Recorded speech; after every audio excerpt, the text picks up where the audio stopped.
Hey, everybody, welcome back to the Practitioners Podcast, where we're applying Jesus-style disciple making to everyday life. This episode and all of our episodes, powered by Navigators Church Ministries, which focuses on helping churches make disciples who can make disciples. For more information or to get connected, go to navigatorschurchministries.org. Friends, welcome. We're so excited to have you back on the podcast, or if you're watching on YouTube, thanks for hitting that subscribe button. Today, we are going to continue our discussion around the context of disciple making. So we've talked about this, that we're going to kind of sprinkle these episodes in throughout the season. The first episode, we talked a lot about the idea of what kind of disciple making, Justin. It's one-on-one disciple making. That's right. Your and I's the one that we do the most, probably the one that we're most passionate about. If we're just putting all of our biases out there, this is the one that you and I tend to lead with, mostly because that's how you showed me to do it. Yeah. Yeah. So we talked about one-on-one. We talked about how important that is. And, today we're continuing and we're talking about the context of one-on-two. Now, one-on-two, what we mean by that is one disciple maker, two disciples. And in a future episode, we'll talk about two-on-one, which same number of people in the room, but a little bit different in terms of its makeup. When Now, people use the term triad, this is most often what they're talking about. That's exactly right. Yeah. And the challenge of doing these types of episodes is, what we want to do is kind of put a spotlight on this type of disciple making. And when we put a spotlight on this type of disciple making, we're trying to distinguish or draw out some of the things that are uniquely good about this, some unique challenges about it. But, I believe that any disciple making that attempts to hold to Jesus style principles and Jesus style of way of making disciples, where it's relational, intentional, and missional, is good. It's good for the kingdom. It's positive. And so we just want to keep that in kind of the backdrop of this conversation, that there's not one that Jesus said, hey, do this and not the others, right? And if we were to try to pull one of those out, it would probably be 1-on-12 where you're with each other all the time. And so since we're not exactly doing that, I haven't seen anybody doing that in today's culture, we're trying to contextualize. And then I really think the way to go about that is, how do we get the depth and the quality of relationship that Jesus had with his guys? How do we get as close to that as we can? So that's kind of challenge in this, right? Tony, in one-on-two disciple making, what are some of the kind of the first things that come to your mind when you think about one-on-two disciple making? Yeah, first and foremost, let me just say it's not one that I've done a ton, right? Okay. Like I've done some where I've led a core team, or we've led some people in intentional disciple making, and it's kind of this triad mentality is not something that I've done a ton.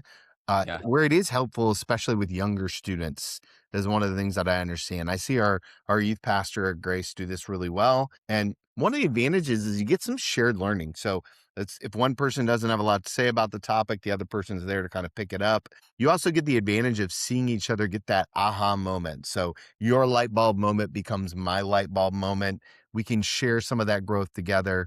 There's also additional accountability. With that additional accountability, what happens is the two people who are being discipled can then hold each other accountable, and the disciple maker himself or herself doesn't have to be so involved in it. So it kind of reduces dependency.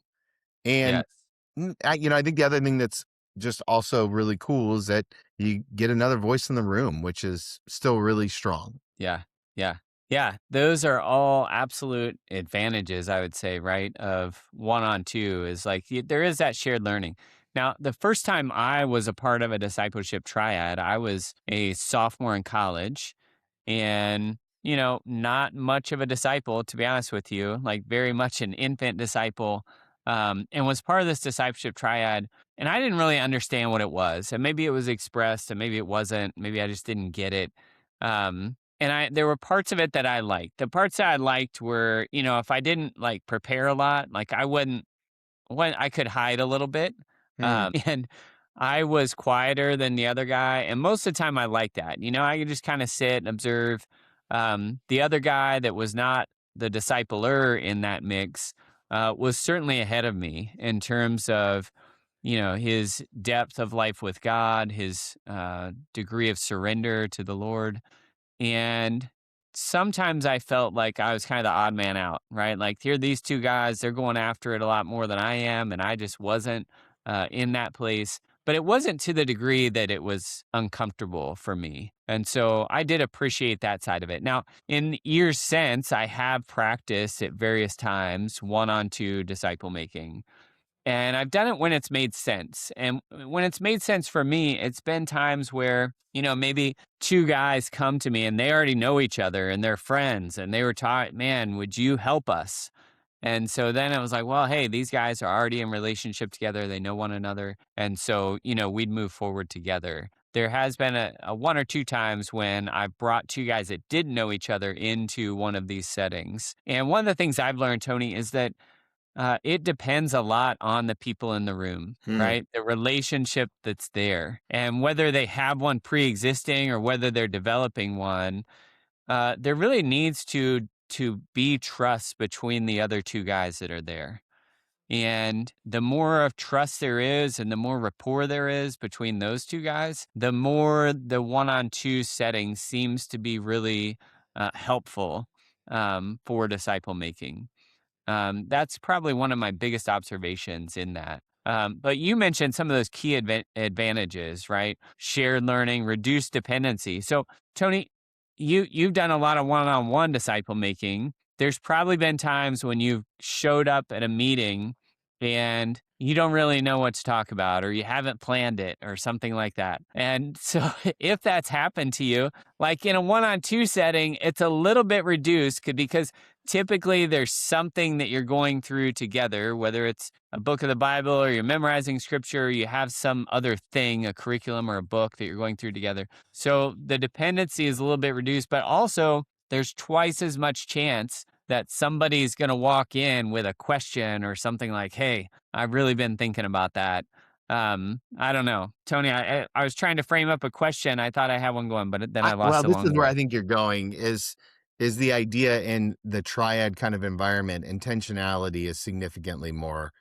Um, it it's more easy to see, right? And so if you are intentional, it'll be there. If you're not intentional, you'll notice that too. And both of those things are highlighted because you're pinging off of each person in the group. So if Yeah. if one person doesn't have a thing to say in one-on-one disciple making, then intentionality is pulled out. But if two Yeah. people don't have anything to say, you look like you didn't come prepared. So, Yeah. so the relationship is less about me and you, and now it's about me and us. And so you Right. can almost count, especially in the situation that Justin's talking about, where those two people who are getting discipled are talking about you as the discipler when you're not in the room. And so you better bring your A game, because if not, you run the risk of uh, really losing some momentum in the relationship. Now, Yeah. for a guy like me who's highly relational, my one-on-one meetings, I don't have any problems getting people to talk because I'm really good at asking questions. Yep. But on a Yep. one-on-two meeting, you need to make sure that you're moving the ball forward, because you can go through that whole meeting and not actually do anything productive. Yeah. Yeah. That's a good way to say it. Cause, there's other voices in the room, right? There's two other people there that have something to say, that have a question, that have an insight. And so the amount of space that you have to say something is reduced if you're doing it well. Yeah. Some of the triads that have gone better for me have been those times when both those guys are really engaged. They're both in a similar place, right, spiritually. And then we're able to move forward together, but they're also able to challenge each other. So, built into this one on two setting, there's kind of another brother, there's a fellowship element to, hey, we're going through this together, right? And not only am I struggling here, but man, maybe the guy next to you is not struggling there, so he can encourage you.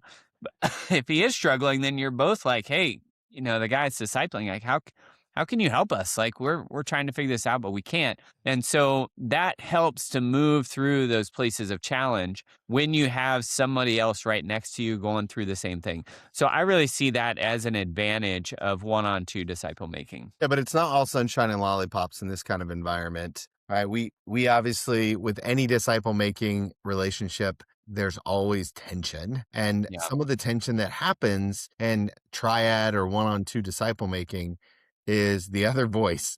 Whatever the other voice is always the problem.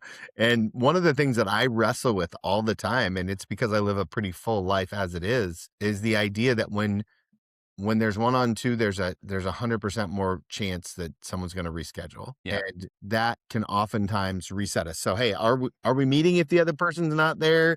If we are they behind? What does that look like? What do I Right. do if they just blow me off? What's it mean? Blah blah blah. That for me is where I get into the most trouble. And when I live a pretty full life, or if you live a pretty full life like I do, sometimes calendar is one of the most important things. Like I'm happy to give away my time, but don't just waste my time. Yeah. Yeah. No, that's a good word because now instead of 2 calendars we're trying to figure out there's 3. And when things come up, what happens, right? If one of those guys can't meet, are you guys still meeting like you said? But what if you can't be there? Like, are the other 2 guys getting together? And some of that stuff gets worked out along the way, but it's certainly an added stressor or something you don't have to deal as much with in a one-on-two setting. For me, one of the biggest downsides or disadvantages is I have, as I'm discipling in one on two settings, right? And I do tools based disciple making. If you don't know what that is, go back into some of our previous episodes. But since I'm doing that, I find that almost never do these guys need the same thing at the same time. And so the most recent one I did, it was as I got to, they knew each other. They knew each other really well. They asked for help together. And so I'm like, yeah, let's do this. And as I got to know them, one guy was really relational, really good at questions and being with people, didn't have a lot of spiritual habits or practices. The other guy was like the opposite. He like was really intentional, had some really good spiritual habits and practices. And so what they each needed was really different. And they were mature enough as people that I just said, "Hey guys, this is what's going on." And the struggle I have is I can walk into these meetings and aim at one of you, but when I do that, the other one is just kind of like there for review or encouragement, and maybe that's okay, right? Maybe we're at a pace that we're in no hurry. And then the other guy can just encourage. And I did that, like, hey, why don't you encourage him? Like, what have you learned? And I'm trying to tap the strengths of the one guy while I'm helping the other guy. I said, listen, we can keep doing that. Or if you'd rather, we can just separate this and I can do, one on one with each of you.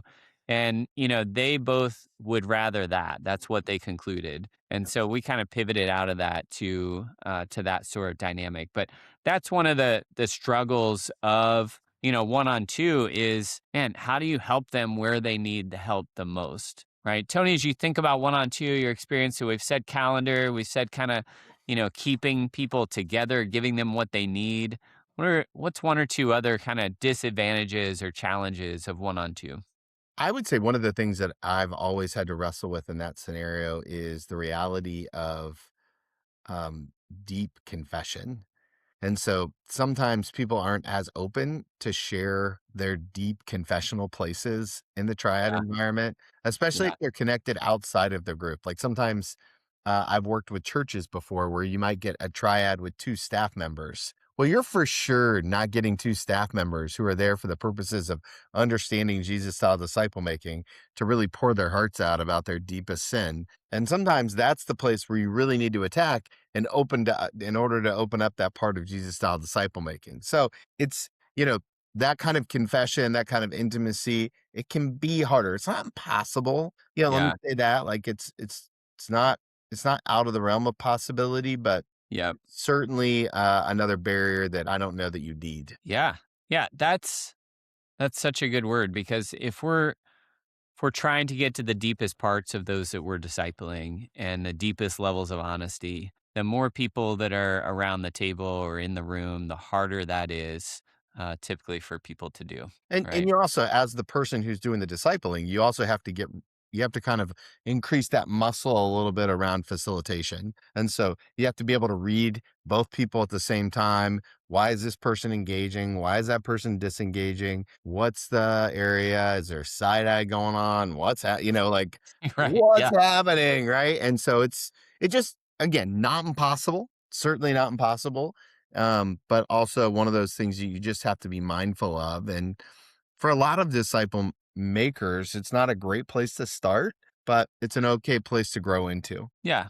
Yeah. I think there's increased complexity, right? And so when I'm asked by a new disciple maker, hey, how should I start? Should I start in a one on two or one on one or whatever? Like now I have that bias, right? I'm going to say one on one works best for me. I know that. But I also think legitimately it's more complex the more people that you're trying to disciple.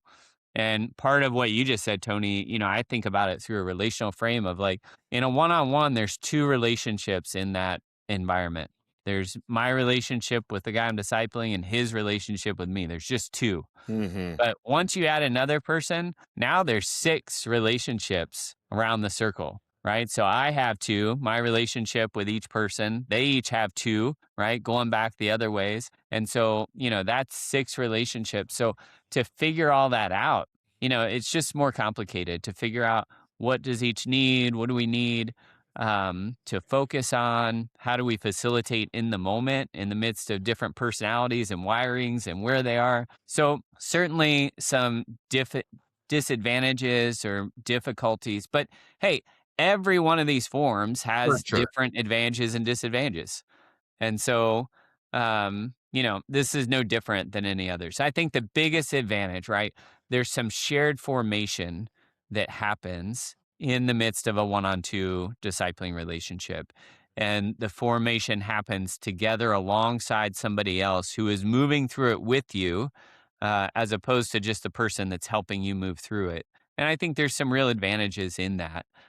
So I want to call that out really, really clearly. The other thing I want to be real clear about is that you can do standardized disciple making in this sort of setting, in this context. You can also do tools based in this context. And so, the way that you disciple also, it can be either one, just like in a one on one relationship. I have seen these work really well. I've seen these work really well. And so when I think about which context of disciple making would I say, yeah, that can work, one on one on two, one on three. When we get beyond that, I've not seen them work real well as far as number of people in the room. So, yeah, this is kind of the context, right? One on two. If you haven't tried it, you might consider that. You might consider it because I guarantee you're going to learn something about yourself as a discipler, about disciple making in general. And you might find that it fits really well for who you are and what you're trying to do. And if it doesn't fit well, you know that now, right? You have that understanding. You Tony, might what also are your, find that you can bring someone into a disciple making relationship if their friend can come with them. So it might yeah, lower the bar for entry. Sometimes yeah, one on one can be intimidating, especially if you have a church staff position or some sort of pastoral position in their life. So yeah. bringing a friend along for the ride, it's great. Yep. Yep. Good. Well, Tony, as a way to wrap up here, let me share takeaway and action step, and then I'm going to kick it back to you for a final word, a final thought. Okay. Love It's it. new. We don't do that all the time. I don't know that we've ever done it before. It's exciting. All right. So, takeaway one on two builds shared formation, not solo growth. One on two, rather. One on two builds shared formation, not solo growth. Action step hey, consider trying a one on two discipling triad and see for yourself, right? See for yourself what it's like. See for yourself how it fits you. See for yourself how it works in those that you're trying to disciple and raise up to be disciple makers. When we talk about context of disciple making, I think far too often we make it feel like a science instead of an art. But Yeah. let disciple making be your art form and let God create the canvas and you just paint whatever falls in front of you. So try something new, lean in, get messy, see what God does next. Don't forget to hit that subscribe button wherever you listen. And we can't wait to connect with you guys really soon as we continue our dialogue in Jesus style disciple making.